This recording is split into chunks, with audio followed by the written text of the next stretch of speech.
وَلَقَدْ يَسَّرْنَا الْقُرْآنَ لِلذِّكْرِ فَهَلْ مِن مُدَّكِرٍ۔ اسی طرح ان آیات مبارکہ کی روشنی میں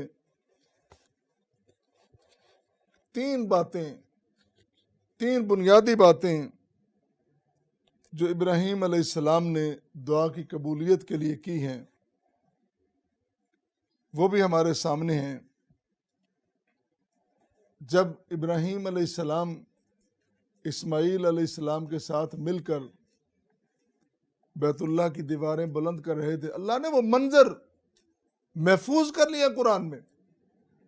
فرمایا وَإِذْ يَرْفَعُ إِبْرَاهِيمُ الْقَوَاعِدَ مِنَ الْبَيْتِ وَإِسماعیل، ابراہیم اسماعیل دونوں جب اللہ کا گھر بنا رہے، دیواریں بلند کر رہے تھے، بنیادیں اٹھا رہے تھے، اس وقت دعائیں کر ربنا تقبل منا انک انت السمیع العلیم۔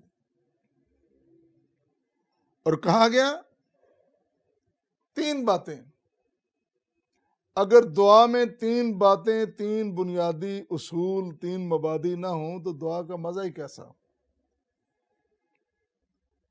پہلی بات یہ ہے، ابراہیم کہہ رہے ہیں اللہ ربنا واجعل لنا مسلمین لک ومن ذریتنا مسلمۃ لک۔ اللہ ہم دونوں کو، ابراہیم کو، اسماعیل کو، باپ کو، بیٹے کو، دونوں کو اپنا فرما بردار بنا لیں، مسلمان بنا لیں۔ مسلمان تو پہلے ہی وہ ہیں، فرما بردار تو پہلے ہی ہیں۔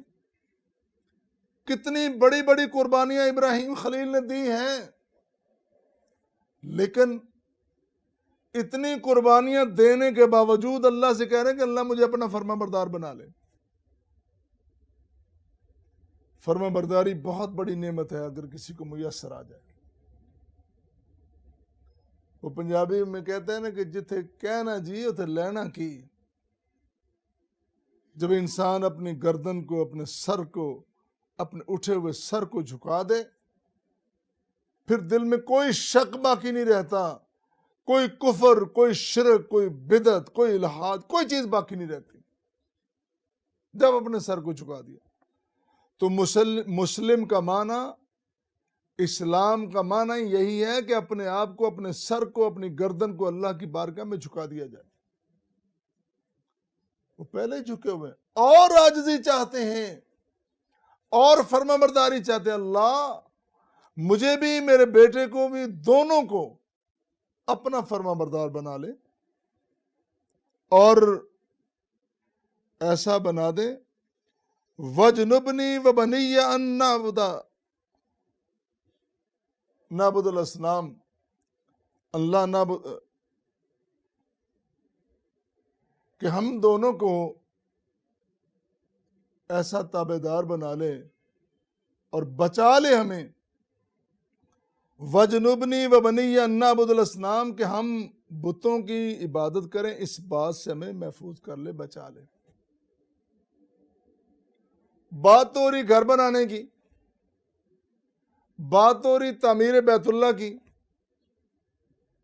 بات تو اس مقدس سرزمین کو ایک شکل دینے کی ہو رہی ہے، اور اصنام کی اور بتوں کی بات کہاں سے آ گئی؟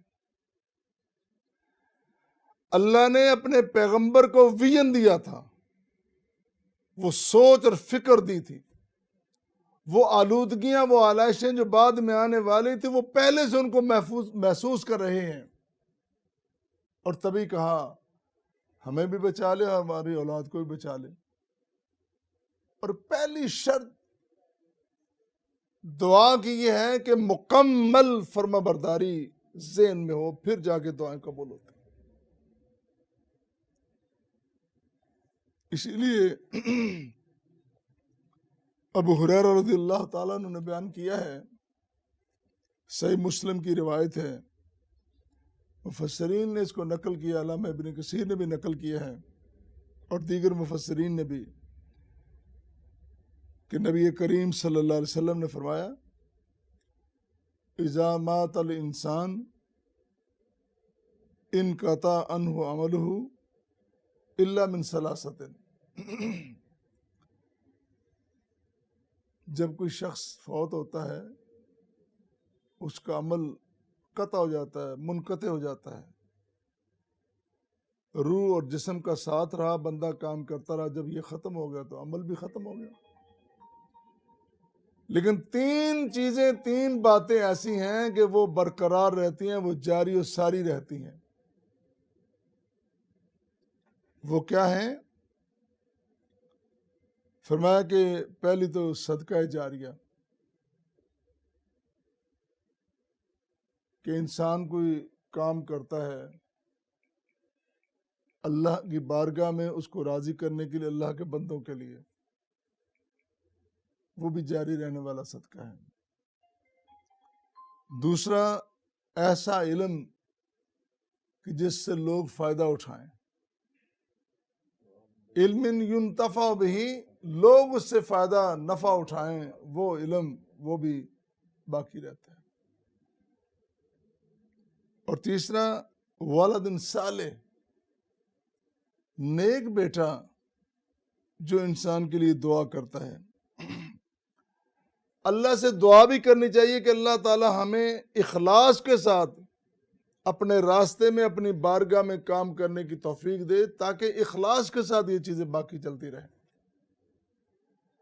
یاد رکھیں، اولاد، انسان اولاد کی جتنی مرضی تربیت کر لے، جتنے مرضی اعلیٰ ادارے میں پڑھا لے، جتنے مرضی سہولتیں دے، قدرت مہربان نہ ہو تو اولاد بھی اچھی نہیں نکلتی۔ کتنے کتنے لوگ ہیں انہوں نے اپنے اولاد کے لیے اتنی آسانیاں پیدا کی، حتیٰ کہ کیا نبیوں کے لیے مشکل تھا؟ نبی اللہ کا رسول ایک طرف ہے اور بیٹا دوسری طرف ہے، اور باپ کہہ رہا ہے بیٹے کو تو ڈوب جائے گا، مر جائے گا، آجا میرے ساتھ، وہ کہتا نہیں، اکڑا ہوا نا، جوانی کا نشہ ہی اتنا، تکبر اتنا، باپ کی بات نہیں سمجھ رہا۔ باپ بار بار بیٹے آجا، میرا ویژن، میرا تجربہ بتا رہا ہے کہ طوفان آنے والا ہے، تم مر جائے گا، برباد ہو جائے گا۔ یہ جو لہر آ گئی ہے نا بربادی کی، پوری قوم ایک طرف چل نکلی ہے، کوئی تہذیب نہیں، کوئی تمدن نہیں، کوئی کسی کا لحاظ نہیں، تو برباد ہو جائے گا، نکل آ یہاں سے واپس آئے، کہتا نہیں میں دیکھ لوں گا، آخر برباد ہو گیا۔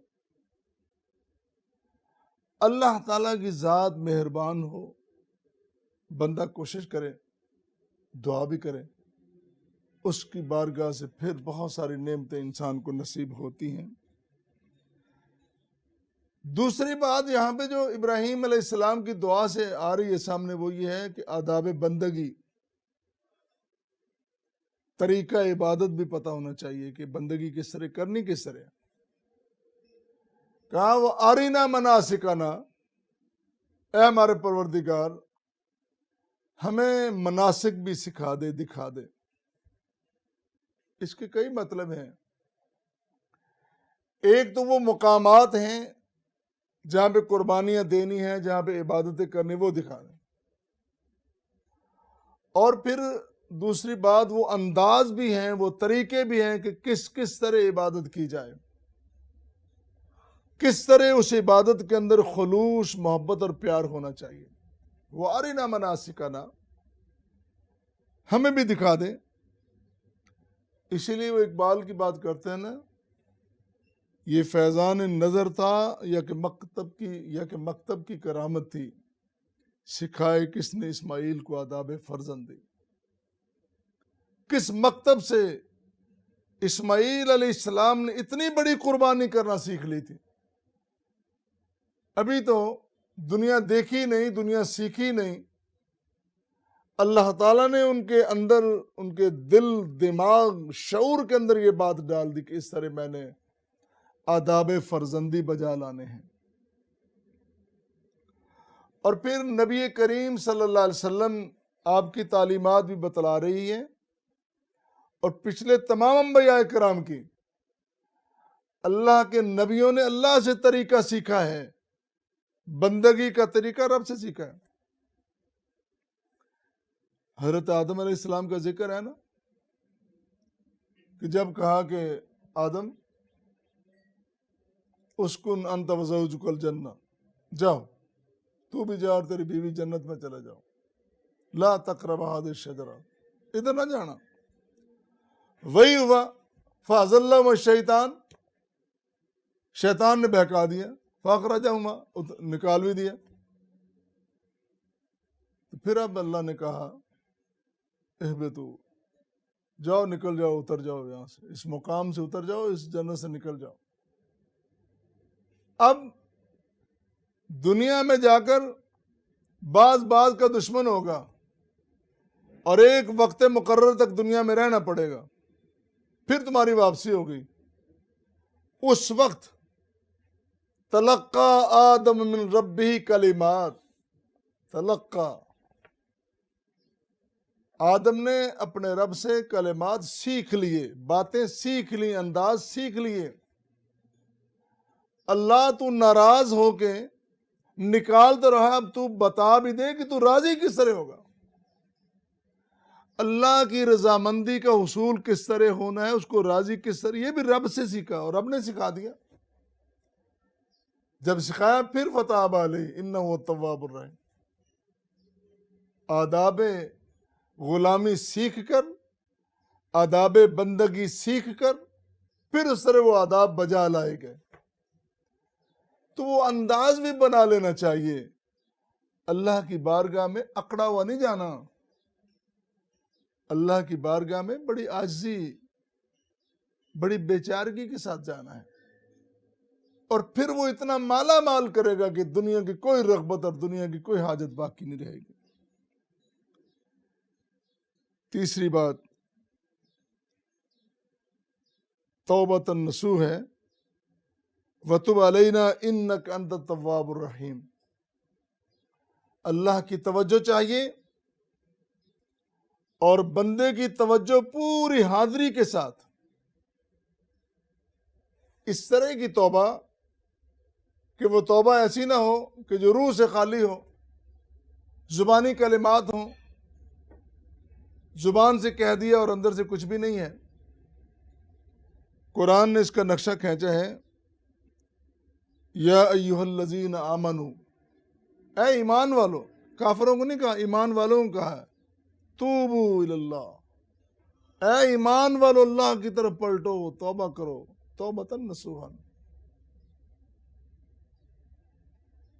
اور ایمان والے اپنے گناہوں، اپنی غلطیوں، اپنی کوتاہیوں، ان کو بخشوانے کے لیے، ان سے پاکیزگی اور طہارت اختیار کرنے کے لیے اللہ کی بارگاہ میں جائیں۔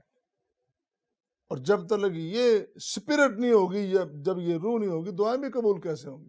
ہم کہتے ہیں دعائیں قبول نہیں ہوتی، حرام بھی کھائے جا رہے ہیں اور ریاست مدینہ بھی بنائے جا رہے ہیں۔ کوئی ایسی ریاست مدینہ ہو سکتی ہے جس کے سربراہ یہ کہیں کہ یہ جو میں نشہ کرتا ہوں یہ میرا ذاتی مسئلہ ہے، میں نماز نہیں پڑھتا یہ میرا ذاتی مسئلہ، ریاست مدینہ سربراہ کہیں؟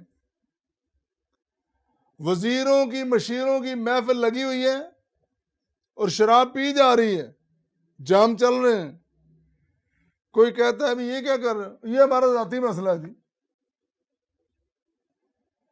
یہ شراب پی کر، زنا کر کے، بددیانتی کر کے، ظلم کر کے ہم ریاست مدینہ کی طرف جا رہے ہیں۔